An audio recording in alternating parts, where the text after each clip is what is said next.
August 11న long weekend వస్తుండటంతో ఆ డేట్ను cash చేసుకోవాలని చాలా మంది నిర్మాతలు తమ సినిమాలను ఆ డేట్ను విడుదల చేయాలనుకున్నారు.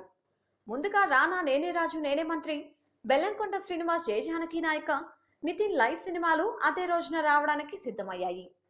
ఇప్పుడు ఈ 3 సినిమాల్లో ఏ సినిమా హిట్ అవుతుంది, ఏది బోల్తా కొడుతుంది, లేక 3 కూడా హిట్స్గా నిలుస్తాయా అనే విషయాలు ఆసక్తికరంగా మారాయి.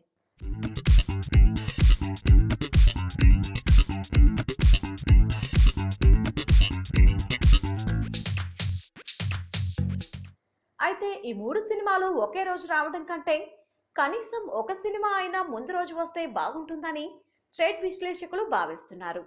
దానికి తగ్గట్టుగా బోయపాటి డైరెక్ట్ చేసిన జయజానకి నాయక సినిమా ఒక రోజు ముందు అనగా ఆగస్టు 10న విడుదల చేయాలంటూ బయ్యర్లు దర్శక నిర్మాతలపై ఒత్తిడి తీసుకొస్తున్నారట. అలా చేయడం ద్వారా మొదటి రోజే భారీ కలెక్షన్లు వసూలయ్యే అవకాశాలు ఉన్నాయని బోయపాటిని సముదాయించే ప్రయత్నం చేస్తున్నట్లు సమాచారం. అయితే బోయపాటి ఎలాంటి నిర్ణయం తీసుకుంటాడనే విషయంపై సినిమా రిలీజ్ ఆధారపడి ఉంది. మరో 2 రోజుల్లో ఈ విషయంపై క్లారిటీ ఇచ్చే అవకాశాలున్నాయి.